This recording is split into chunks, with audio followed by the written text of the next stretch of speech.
even though we only have small numbers in this equation, the calculations will be really difficult, so stick around. The reason why it might be difficult just because we have 3 to the power of 6, which is a really big number if you think about it. And also we are not sure yet what will be this. We also have a power of 3. So okay, let's solve this. So the method I like using is to divide the whole equation into terms that are separated.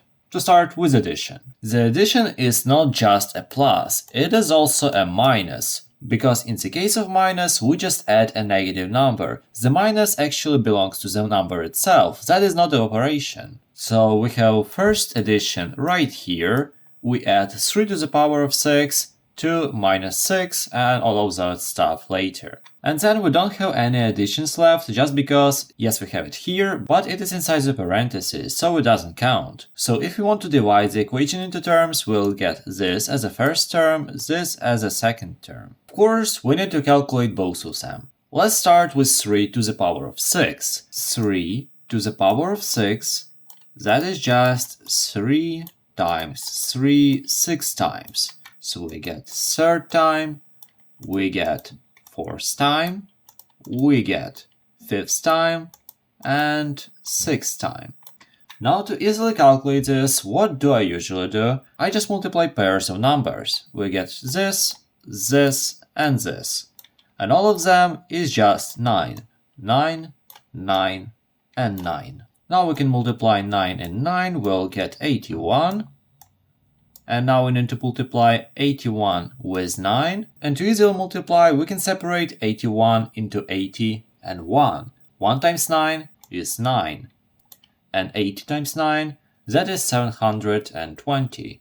So in the end, we'll get 729. Okay, the first part is solved. I told you that we'll get big numbers. 729. Nice. Wait, if you like the explanation so far, please consider subscribing. Thank you. Now let's solve this one. It's more complicated because we have more stuff. To not mess up, let's use the same rule, but as we don't have any additions here, we'll use multiplication. We have a multiplication right here, so this is the first term, all of this is the second term. Here we get minus 6, that is just a lonely minus 6. Here we get 6 minus 3 to the power of 3. 6 minus 3 is 3. And 3 to the power of 3 is 3 times 3 times 3, so 9 times 3 or 27. We'll get 27 over here. And what do we do with them? We multiply them. Of course, we don't need to multiply minus 6 by 27, we can just multiply 27 by 6 and then add a minus. So let's do it here. 27 times 6. Line 6 times 7. Gives us 42. We write 2, we carry 4. 12 plus 4 is 16. 6 here, 1 here. We get 162. So all of this is 162, but we also don't need to forget about this minus over here. So this is minus 162.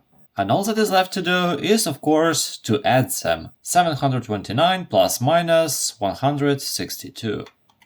Let's write it down over here. 7, 2, 9, minus 1, 6, 2.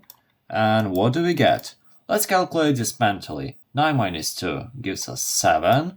And then we get 720 minus 160. We can subtract 100, so we get 620 minus 60. We can subtract 20 from there and there. We get 600 minus 40. And that is simple. That is just 567. And 567 is the final solution. If you want to solve some more challenging problems, watch this video next and comment down your solution. But for now, have a nice day.